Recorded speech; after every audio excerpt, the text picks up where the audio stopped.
thank you to the University of Surrey for having me. It's an absolute privilege to be doing another TED Talk. When I was asked to do the theme of redefining ordinary, I wanted to look back into my life and think, what about my life is basic? What about it is ordinary? And although I couldn't find something that was extremely, extremely typical, I could find boxes that I've thrown myself in. So I'm a poet, I'm a spoken word artist. And as a poet, as a female poet, as a mixed race female poet, there's a lot of boxes that I'm expected to fit into. I'm expected to be a vegan. I'm expected to I'm expected to be very involved in the Palestine and Gaza debate. I'm expected to be awfully dressed. I'm expected to be on the whole natural hair journey, just a load of stereotypes. And I really had to unpick myself and think, how can I redefine my ordinary? So everything is going to be in the form of a poem. As I said, I'm a poet, and I do hope you enjoy it. Perhaps you cried too hard or laughed too much that time. Perhaps the lights in your cheeks exploded all at once that time, and galaxies formed in your dimples, burning holes deeper than she had ever reached or seen in you. Perhaps someone stole your heart and broke it. Perhaps you tried really hard but still didn't get the part. And maybe, just maybe it came with age. A phrase that hurts more than any stick or any stone. Maybe it was the facade of what it means to be grown, but somewhere along the road between our early teens and our mid-20s, you swallowed yourself, became hollowed by self, borrowed a shelf and put your skin to rest. Where are you? Who are you? Because you're standing centimeters from my hands, but how can I get a grip on a hold that once reminded me of home, but now? Even the folds of your face form frowns in my forehead, for they are clouded in uncomfortability with self. Did you always exist in this shell? When we used to play out, stay out, make out underneath stars? Are you telling me that I wished on the internal patterns of your hard-shelled facade instead of the stars that I never thought seemed far when we were both looking at them? I mean, were you always this caged up when we used to chill? Because I remember days where you would annoy the hell out of me with your stupid accents, and I would lock you out until you stopped. And then you climbed right back into my soft spot with your awful impression of boss man at the chicken shop. And the comfortability in our slumber, and safety in our silence, and your devotion to playing games with violence, despite you knowing that I hate that stuff. And my constant renovations to my beliefs when I didn't think I was being great enough, and you openly and explicitly not caring about that stuff. And us disagreeing about almost everything, from what we watched to what we ordered, to the number of emojis you would send in a text. Like, you're a grown man, why are you sending monkey emojis? See, you were able to get underneath my skin so much. But now, I see you, and it seems as though you're too scared to get underneath your own skin. You're dedicated to becoming this clone of every single man on road, terrified to break the mold of nightcaps, skinny joggers, six-packs, looking like every single person on my Snapchat. These days, I see your story, it's like a finger exercise. I literally just tap right through that.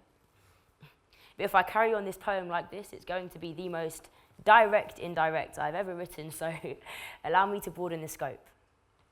To Adidas superstars and camel quotes, to squad pictures and Drake quotes. We are becoming so similar. Stoned-faced beings pretending to never feel the real pain. And the same sounding songs reaching insane number of plays. See the number of times that I have heard 1738, unreal. Now, I'm not knocking the movements, the nightcaps, all the coats, all the quotes. But I'm coming for every single individual who is simply too scared to break the mold.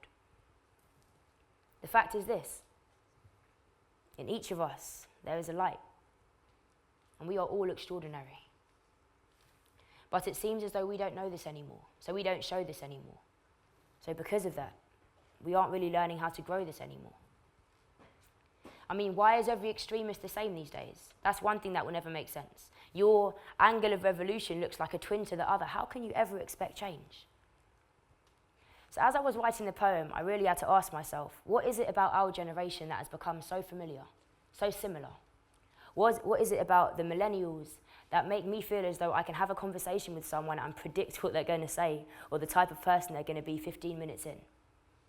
And the conclusion that I came to, with no scientific backing or anything like that, but my conclusion was that we're a lazy generation. We're used to social media, we're used to information being given to us in 140 characters or less, or sometimes only a little bit more. And because of that, we don't dig deeper. We don't look for the real reason behind things. And more than that, we don't look to find why we think certain things. So for example, a big thing in the media, or on my timeline anyway, it was when Bruce Jenner turned into a woman, into Caitlyn Jenner. And I saw numerous posts, updates, articles, essays, blogs, regurgitating the same information. You're either on this side of the fence or the other. And what I found we didn't do as a generation, myself included, was actually step back and see where we stand morally with the situation.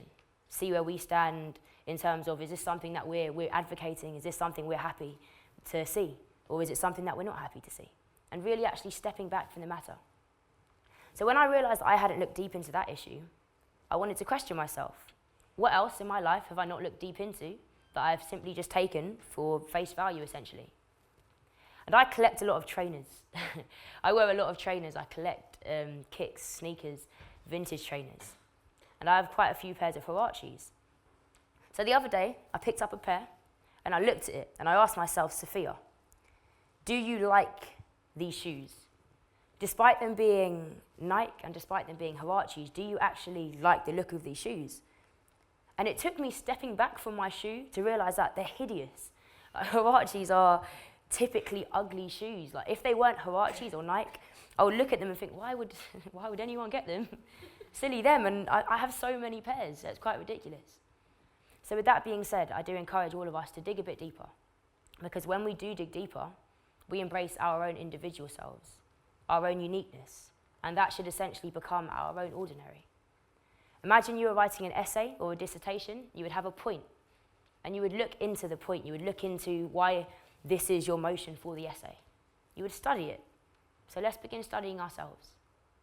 I'm a poet, as I said, so one stereotype that I do fit into is that I love to talk about love and other corny things, such as love. So even with that, question yourself. The people that you spend your time around, the people that you call your partner, your boyfriend, your girlfriend, your husband, your wife, did you settle?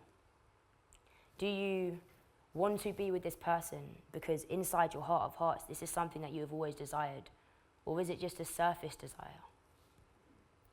Does he or she move you in the way that the same R&B songs said that they should? When he isn't there, does it feel like you're breathing with no air? Do you feel the Jordan sparks in your relationship? Are you prepared to take a chance and really stay with him, really unfold your feelings with him, really break molds and be things with him? And are you sure you're not compromising your dreams of this him or her? The him that you dreamt about as a kid. The boy that has the ability to spin your world on his pinky finger whilst you hold the other hand, palm to palm, recreating a genesis within your hearts. The person you saved, and the one and only person you would wish to ever save you. Whose laughter means more than just simply a laugh, but instead the angel's using his teeth as instruments for his joy to dance through his mouth into your ears to hear a touch of heaven and congratulate you on following your heart. Did you settle? Now, I have to be the first person to do this, to normalize individuality. I really had to sit and think this through, think about all of my stereotypes, think about all of the boxes that a female poet can be forced into. And essentially, I had to unlearn what has been expected of me and force myself to dig deeper. So today, on the eve of my 20th birthday, on this TEDx stage, allow me to be honest, to be open, to dig deeper. So yes, I am a female poet. And no, I am not a vegan. The amount of time I spend eating doesn't sit well with a meal with no meat in. And yes, I read an awful lot. Essays on hip hop and a lot of Victorian literature. But honestly, I go clubbing even more. In fact, I've been clubbing every single night after every single day of my current poetry tour. And right now, Rihanna Work is one of my favourite songs. And I've just finished reading the book of Proverbs. And I'm desperately, desperately, desperately trying to grow closer to God. And I hate my ability to feel everything so deeply sometimes, but I know that that is what makes me a poet before I even begin to write. And I don't write as much as most poets do. But when I do, I make up for it in vulnerability. And I always seem to expose more than I plan to every single time I'm on stage. My performances tend to be quite spontaneous. And I'm desperately, desperately trying to be unapologetic with it. But honestly, although I shouldn't, apparently, I think I care too much. And I wish I felt comfortable enough to talk to my friends about poetry. And yes, sometimes I do prefer the freedom of the stage. But no, I am not, in fact, a loner. I'm actually extremely popular, if I do say so myself. And I miss being in love. But having a broken heart made me a better writer. But saying that, I never want it to break again. Because honestly, I don't think I've got a poem strong enough to keep it together if it breaks one more time. And I'm all for female empowerment, but I do have and give very strong importance on the importance of gender roles. And I've spent so much time trying to free Palestine, but honestly, I've spent even more time scrolling through my Instagram to the point where I'm pretty sure if I have a third eye, it's got a filter on it. And I'm all for the whole natural hair movement, but I can't lie. My body trembles with joy when I see a convincing closure or edges laid enough to lie in. And I have a massive crush on Erykah Badu. And the guy that played a wolf in Twilight, I don't know his name, but love him. But if I could find a man who spoke as Oscar Wilde wrote, I would marry him on the spot, right now, on this stage, for you all to see. I've done 2 TED Talks, BBC Radio, BBC One Extra, Channel 4 and Channel Us, Sky TV and ITV, but nothing compared to performing in front of my family in a beach house in Sri Lanka at the end of 2015. And yes, I do want to change the world. And yes, I was abnormally driven for a 16-year-old girl. And no, that didn't come as a result of failure. In fact, I think my first time experiencing real rejection was at the end of 2015, and it kind of just followed into 2016. And I can't even say I'm stronger because of it. It burnt. It burnt a lot. And I still regret the text that I sent on that train. But the pain has taught me so many lessons. And I'm learning to turn my regrets into blessings, but sometimes the heartbreak isn't even worth it. But I am still a poet. A raving, slightly unserious, passionate, eccentric, drinking, shape-cutting, Instagram-loving, over 1 million views on, I'm still a poet. So it still hurts when I see that he is caged up. And it still burns that he has become so afraid of his own skin. And perhaps I never loved him. But what kills me is the fact that maybe I never knew him. And if you do happen to hear this speech, or this manifesto, or this talk, whatever you call it, I want you to climb up your own ribcage, pull yourself up through your throat, and let someone, anyone, see the you in your behaviour. I will crack my back to the fragmented dust nuggets they once were, and offer them back to the Garden of Eden in a trade with God for your light and might. Please allow someone to sew the strength back into your stride and begin unpicking your stutter, to jumpstart your journey back into your own skin. You see, these days you laugh, and the faint hiccups in your chuckle's climax, it's like a yo-yo, with your timidness as the bell, briefly tasting liberation from self before you swallow yourself again, to fade into your own comfortability. And this rope, which the earth seems to be using to tie the light and dark in your dilated eyes and deepening dimples, are days that I wish to stay alive through. So please stay with us beyond your hiccup and after the impulse leaves. Because I need your originality to protrude these normalities, and I need your individuality to win this battle.